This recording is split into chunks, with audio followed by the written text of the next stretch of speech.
इस रोमांचक कहानी की शुरुआत होती है रॉय नाम के एक आदमी को दिखाते हुए, जो कि एक बहुत ही बहादुर मिलिट्री ऑफिसर हुआ करता था। लेकिन यहाँ रॉय के साथ कुछ अजीब सी घटनाएं घट रही होती हैं जो उसे बिल्कुल भी समझ में नहीं आती। रॉय जब भी सोकर उठता तो वो एक अजीब तरीके के टाइम लूप में फंस जाता, जिसमें कि वो किसी भी तरीके से मरने के बाद वापस से रीइंकार्नेट हो जाता उसी जगह पर। रॉय ने तो बचने के चक्कर में टोटल 150 टाइम्स से भी ज्यादा रीइंकार्नेशन कर लिया होगा, क्योंकि वो जब भी अपने दिन की शुरुआत करता तो कोई ना कोई उसे मारने के ही पीछे पड़ा रहता। जैसे कि रॉय सुबह करेक्ट 7 बजे उठता है, लेकिन थोड़ी ही देर में उसके घर के अंदर एक किलर घुस गया था जो उसे मारने की कोशिश कर रहा था। रॉय तो उस समय अपनी गर्लफ्रेंड के साथ सोया होता है। रॉय जब उस किलर को अच्छी तरीके से मजा चखाता, तभी अगले ही मोमेंट में उसके ऊपर हेलीकॉप्टर से हमले होने लगे। उस हेलीकॉप्टर को एक टेररिस्ट चला रहा था जो मशीन गन से सीधा वार कर देता है। रॉय तो फिलहाल के लिए नहीं मरता, क्योंकि वो 150 टाइम से मरता आ रहा है और उसने ये आइडेंटिफाई कर लिया है कि इन सारी चीजों से कैसे बचा जाए।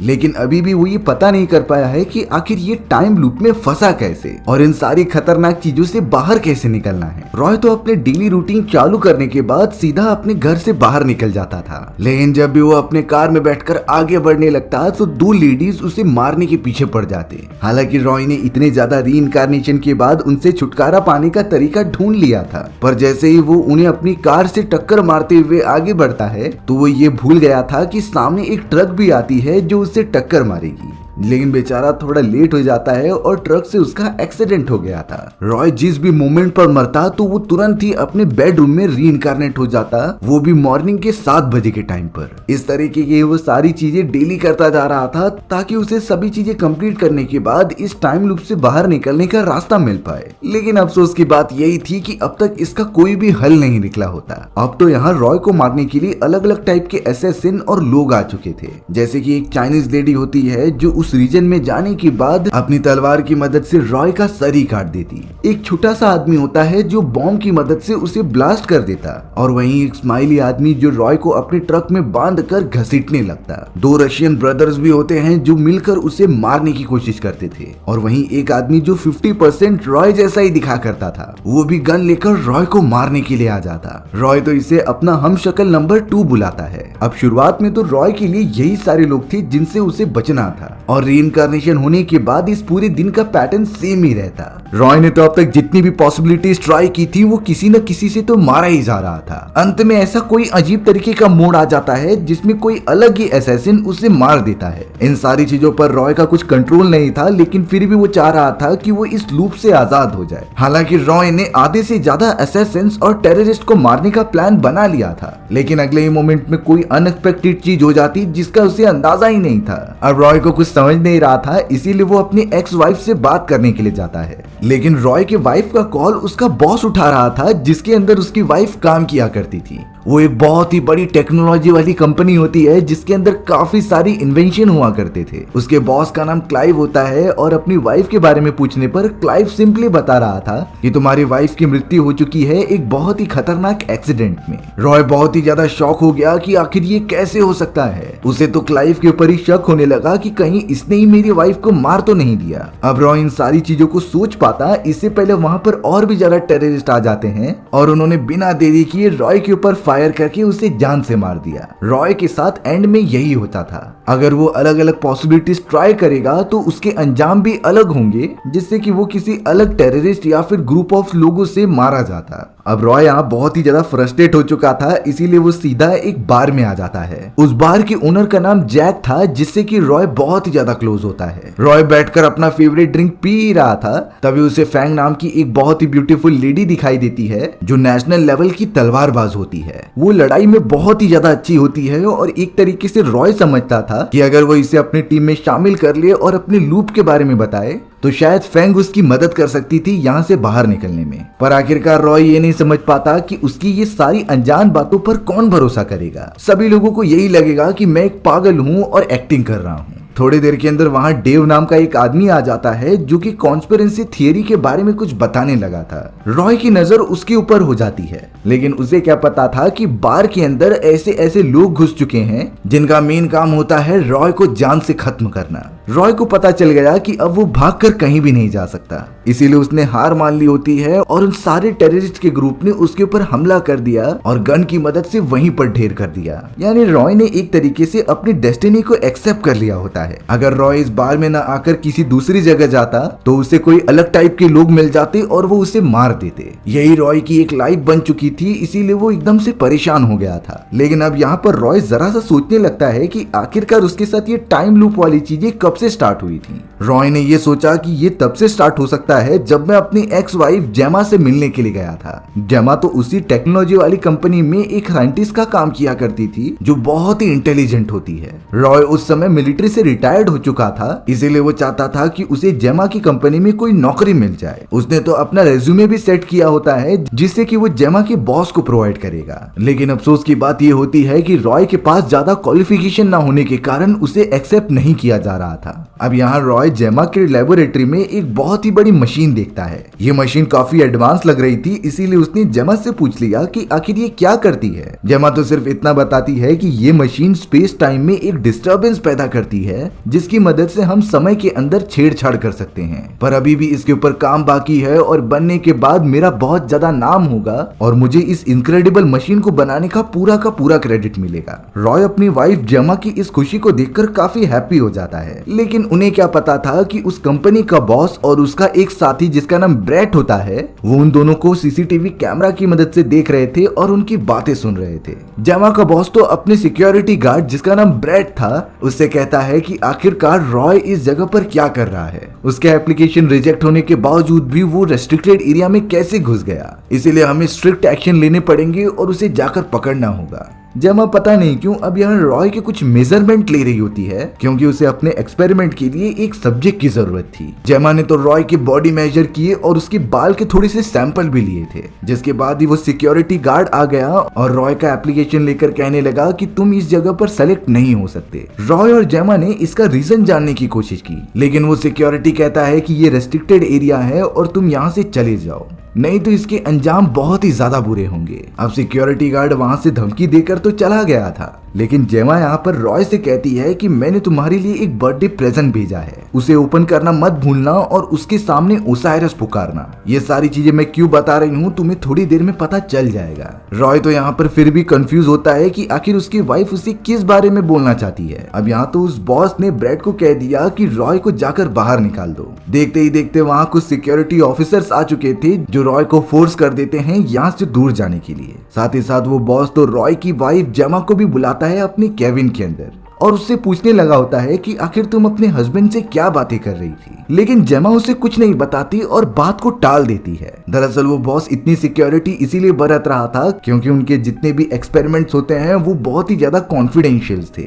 इसीलिए हमारे वैज्ञानिकों के अलावा और किसी को ये बात पता नहीं चलनी चाहिए थी। जेमा अपने बॉस से इसका कंफर्मेशन लेती है कि इस बारे में किसी को नहीं पता चलेगा और मैंने तो यहाँ अपने एक्स हस्बैंड को जॉब के ऑफर के लिए बुलाया था जो कि उसे अब रिजेक्ट कर दिया गया है। अब यहाँ रॉय एलिस नाम की एक लेडी के साथ मौजूद था और उसके साथ काफी मजे कर रहा था। दरअसल रॉय की एक्स वाइफ के जाने के बाद उसे अपना मन बहलाने के लिए एलिस को चुना और वो एलिस के साथ ही अपने प्राइवेट मोमेंट शेयर किया करता। लेकिन रॉय जिस बार के अंदर होता है तो वहाँ की मैनेज करने वाली एक लेडी उससे बोल रही थी कि अगर तुम इसी तरीके से वन नाइट स्टैंड पर फोकस करोगे तो तुम्हें कभी भी अपने सवालों का जवाब नहीं मिल पाएगा और तुम अंदर से कहीं न कहीं अपनी वाइफ से अभी भी प्यार करते हो। हालांकि एक समय पर रॉय इस बारे में बहुत ज्यादा सोचने लग जाता है, लेकिन फिर वो एलिस के साथ अपने अपार्टमेंट में चला गया था। वो दोनों तो साथ में बहुत ही अच्छा टाइम स्पेंड करते हैं और वहीं पर एक रात गुजारते हैं। लेकिन यहाँ रॉय एक विजन देखता है जिसमें कि उसकी वाइफ जेमा एक लेबोरेटरी के अंदर मौजूद थी और रॉय द्वारा कलेक्ट किए गए ब्लड और हेयर सैंपल को अपनी मशीन के अंदर इंक्लूड कर रही थी। जेमा तो ये सारी चीजें तब करने लगी थी जब रॉय वहां से चला गया था और उसी के बाद से ही रॉय के साथ ही अनजान चीजें यानी कि लूप में फंसने की चीजें स्टार्ट हो चुकी थी। यानी कि लूप में फंसना और एसेसिन और टेररिस्ट के उसके ऊपर हमले करना ये तब से ही स्टार्ट हो चुके थे। अब ये पूरा टाइम प्रेजेंट में आ जाता है जिसमें कि रॉय बार बार इन्हीं विजन्स के बारे में सोच रहा था। उसे इतना तो पता चल गया होता है कि शायद उसके साथ जो टाइम लूप का कॉन्सेप्ट हो रहा है ये उसकी वाइफ के एक्सपेरिमेंट से हुआ था। लेकिन उसे अपने वाइफ की एक और बात याद आती है कि जेमा ने कहा था कि उसके दिए गए बर्थडे प्रेजेंट को ओपन करना, जो कि रॉय ने अब तक देखा नहीं था। इसीलिए रॉय जल्द से जल्द अपने कमरे में जाता है और उस बर्थडे प्रेजेंट को ओपन करता है। उसके अंदर तो बहुत ही पुरानी बुक मौजूद थी जिसका नाम आइसेट एंड ओसाइरिस होता है। अब ये बुक ओपन करने पर उसके अंदर बहुत सारी चीजें इंक्लूडेड थी और जो चीजें इंपॉर्टेंट है उसे जेमा ने हाईलाइट कर दिया था। रॉय जो कि घर में मौजूद था, जब वो उसे पढ़ने लगा तब वो पूरी तरीके से भूल गया कि सामने की तरफ एक खतरनाक असैसिन मौजूद है जिसने कि उसके ऊपर मशीन गन से हमला कर दिया। रॉय तुरंत ही मरकर अगले मोमेंट में रीइंकार्नेट होकर वापस आ जाता है, लेकिन उसे अब ये बुक पढ़नी थी, इसीलिए वो हर एक चीजों से बचता हुआ सीधा दूसरी तरफ भागने लगा। हालांकि वो अभी कार में होता है और उसके पीछे कई सारे टेररिस्ट पड़े हुए थे, लेकिन तभी रॉय ने अपनी कार के अंदर एक ऐसा स्विच देखा जो कार को टर्बो स्पीड अप्लाई करता था। बटन को ऑन करने पर वो कार इतनी ज्यादा स्पीड से आगे बढ़ने लगी कि सारे असैसिन पीछे रह जाते हैं। और रॉय ने तो ये चीजें पहली बार एक्सपीरियंस की थी, इसीलिए वो उनसे बचता हुआ आगे निकल गया। वो तो इस बार जेक के बार में ना जाते हुए एक अंडरग्राउंड एरिया में चला आया था जो कि बहुत ही बड़ा गेमिंग जोन होता है। वहाँ पर रॉय की तरह ही कई सारे लोग मौजूद थे। रॉय उसी अंडरग्राउंड एरिया में आकर अपनी वाइफ द्वारा दी गई जेमा की बुक पढ़ने लगा। हालांकि उसके अंदर अभी भी टाइम वेरिएशन के कॉन्सेप्ट लिखे गए थे जो कि रॉय बिल्कुल नहीं समझ पाता। वो तो कंफ्यूज हो चुका था कि आखिर इसका मेरे लूप में फंसने से क्या मतलब हो सकता है। अब रॉय जैसे ही अपनी नजर घुमाता है तो उसे वहाँ अपना बेटा जो दिखाई दिया था, जो किसी बड़े आदमी से कुछ चीज खरीद रहा होता है। अब यहाँ जब रॉय को पता चल चुका है कि उसकी वाइफ मर चुकी है तो उसके बेटे जो के अलावा उसका दुनिया में कोई भी नहीं है। इसीलिए अब रॉय अपने बेटे जो के पीछे चला जाता है एक गेमिंग जोन के अंदर। गेमिंग जोन में तो टूर्नामेंट चल रहे थे जिससे कि हर जगह के प्लेयर्स आकर खेलते थे। अब यहाँ रॉय जब भी गेमिंग स्क्रीन के पास से गुजरता तो वो स्क्रीन कुछ समय के लिए ब्लरिश हो जाते। हालांकि इन चीजों को रॉय ने नोटिस नहीं किया और अपने बेटे जो के पास चला गया। वो शुरुआत में उसे बताता नहीं कि वो उसका फादर है, बल्कि वो तो पूछने लगा कि आखिर तुम अपने स्कूल छोड़कर यहाँ पर क्यों खेलने आए हो। रॉय ने तो ये भी पूछताछ की कि आखिरकार तुम उस लड़के से क्या ले रहे थे, जो सिंपली बताता है कि ये तो सिर्फ गेमिंग कार्ड्स हैं जिससे कि मुझे कलेक्ट करने का शौक है और बाकी यहाँ पर मैं सिर्फ गेमिंग टूर्नामेंट खेलने आता हूँ जिससे कि मुझे कुछ पैसे मिल जाए। रॉय तो अब बहुत ही ज्यादा इमोशनल हो जाता है अपने बेटे की ये हालत देखकर, इसीलिए वो जो को लेकर चला गया था लंच कराने के लिए। रॉय जब जो के साथ बाहर आता है तो टाइम को देखने पर वो एकदम चौंक गया था, क्योंकि ये पहली बार होता है कि रॉय इतने देर तक जिंदा है, नहीं तो टेररिस्ट और असैसिन मिलकर उसे अब तक मार ही देते थे। रॉय को अंदाजा लग गया कि अगर वो कुछ अलग करेगा जो बिल्कुल भी अनएक्सपेक्टेड था तो शायद वो और भी ज्यादा पॉसिबिलिटीज क्रिएट कर सकता है बचने की। साथ ही साथ उसे शक हो गया था कि जरूर ये किसी की एक्सपेरिमेंट है और मेरे बॉडी के अंदर ट्रैकर हो सकता है जिससे कि रॉय को अब निकालना ही होगा। लेकिन अब जिसका डर था वही हुआ। थोड़ी देर के अंदर वहाँ टेररिस्ट और बहुत सारे असैसिन आ जाते हैं जिन्होंने अपनी गन निकाली और रॉय को शूट करने लगे। रॉय तो अपने बेटे जो को किसी भी हालत में बचाता है, लेकिन इतनी गोलियां लगने के बाद उसकी तो मौत हो चुकी थी। रॉय तो फिर से इनकारनेट होकर अपने बेड पर उठता है जो बहुत ही ज्यादा फ्रस्ट्रेटेड हो गया था। अब तो उसे गुस्सा आता है और घर में घुसने वाले सबसे पहले चोर को वो मारने लगता है। वो तो उससे पूछ रहा था कि आखिर मेरे बॉडी में तुम लोगों ने कहाँ ट्रैकर डाला है जिससे कि मेरी हर लोकेशन का तुम्हें पता चल जाता था। वो चोर इसके बारे में कुछ नहीं जानता, इसीलिए वो फेंक देता है दूसरी तरफ जहाँ से हेलीकॉप्टर लेकर टेररिस्ट हमला करने वाला था। मशीन गन से उस चोर को गोली लगने के कारण वो खुद ही मर गया और रॉय तो उन सभी से बचते हुए जैक के रेस्टोरेंट में आ जाता है। रॉय वॉशरूम में जाकर कपड़े निकालता है और अपने बॉडी के अंदर चेक करता है कि वो ट्रैकर कहाँ मौजूद है। एक वेटर जब वॉशरूम में आता है तो रॉय को इस तरीके की हरकत करते हुए देखकर चौंक गया, क्योंकि रॉय तो बहुत ही अजीब तरीके से बॉडी को चेक कर रहा था जैसे कि उसे ट्रैकर मिल ही जाएगा। लेकिन अफसोस की बात ये थी कि रॉय को कुछ भी हाथ नहीं लगता। वो तो वापस से जैक के पास आकर पूछताछ करने लगता है कि मुझे वो ट्रैकर निकालना है जिससे कि ये सारे टेररिस्ट मेरे लोकेशन का पता लगा ले रहे हैं। रॉय तो अब जैक के पास आकर लगातार पूछने लगा था कि अगर तुम्हें किसी के बॉडी में ट्रैकर छुपाना हो तो तुम उसे कहाँ पर छुपाओगे। जैक ने तो सिंपली जवाब दे दिया कि मैं उसके दांतों में छुपाऊंगा। तब तो रॉय तुरंत ही जैक को वॉशरूम में लेकर जाता है और अपने दांतों को चेक करने लगता है। जैक को तो एक दांत में बहुत ही ज्यादा दर्द हो रहा था, इसीलिए वो तुरंत ही उसे निकालने लगा। थोड़ी देर में जैक को पता चल जाता है कि इसी दांत के अंदर वो ट्रैकर मौजूद है जिसकी मदद से वो सारे टेररिस्ट और असैसिन उसे ढूंढ पा रहे हैं। जैक तो अपने दिमाग पर फोकस करता है कि आखिरकार उसके दांतों के साथ छेड़छाड़ किसने की होगी। तब जाकर उसे रियलाइज हुआ कि एलिस एक डेंटिस्ट है जो एक बार रॉय को चेकअप कराने के बहाने क्लिनिक में लेकर गई थी और उसने कुछ टाइम के लिए रॉय को बेहोश भी किया था। इसीलिए अब रॉय का पूरा शक एलिस के ऊपर चला जाता है। रॉय यहाँ पर कुछ और बातें करता, तब तक वहाँ रॉय का डुप्लीकेट आ गया और उसे वापस से खत्म कर दिया। रॉय जब रीइंकार्नेट होकर अपने बेड पर से उठता है तो वो एलिस को पकड़कर पूछने लगा था। वो तो ये कहता है कि तुम आखिरकार किसके लिए काम करती हो और तुमने मेरे दांत के अंदर वो ट्रैकर क्यों लगाया। एलिस ने तो सिंपली कहा कि मुझे ब्रैट ने ये करने के लिए कहा था, जिसके बाद वो वहां से भाग जाती है।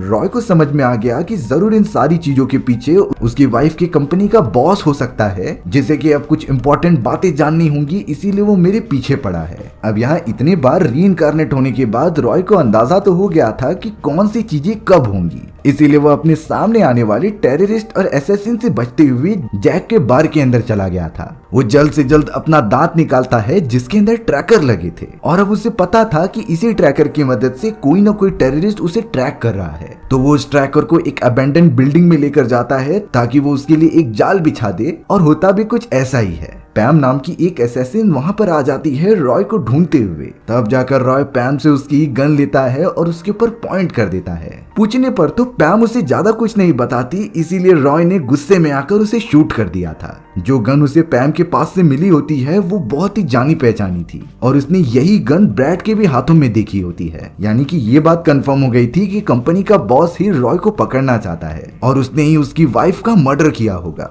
रॉय अब काफी गुस्सा हो गया, इसीलिए वो अब उन सभी लोगों से बदला लेने लगा जो उसे मारना चाहते हैं। उसने तो बॉम्ब ब्लास्ट करके हमला करने वाले छोटे इंसान को ही ब्लास्ट कर दिया और वहीं ट्रक में पकड़ कर लेके जाने वाले आदमी को वहीं पर मार दिया। इसी तरीके से वो उन सारे असैसिन्स को मारते हुए आगे बढ़ रहा था, लेकिन अब उसे पता करना था कि ये ब्रैड कहाँ पर मौजूद है। बहुत ज्यादा मेहनत करने के बाद वो जब कार लेकर उनके सेंटर में पहुंचता है तो ब्रैड ने तो खुद वहां पर आकर रॉय की जान ले ली थी, लेकिन उसे क्या पता कि रॉय ने ये तो जानबूझकर किया था उसकी लोकेशन कंफर्म करने के लिए। और अब रॉय फिर से रीइंकार्नेट होकर उस जगह के अंदर की तरफ घुसने की कोशिश करता है। उसने तो अपनी कार ही सेंटर के अंदर घुसा दी थी, लेकिन उसे पता नहीं था कि इतने सारे सोल्जर्स वहां पर मौजूद हैं। कई बार कोशिश करने के बावजूद भी उसे मार दिया जाता था और रॉय फिर से ट्राई करता, लेकिन मल्टीपल टाइम्स ट्राई करने के बाद उसे एक ऐसा वे मिल ही जाता है जिससे कि वो सारे सोल्जर्स को भी मारते हुए अंदर घुस गया था। अब रॉय एक बहुत ही बड़े हॉल में आ जाता है जिसके सामने कंपनी का बॉस और ब्रैड के कई लोग थे,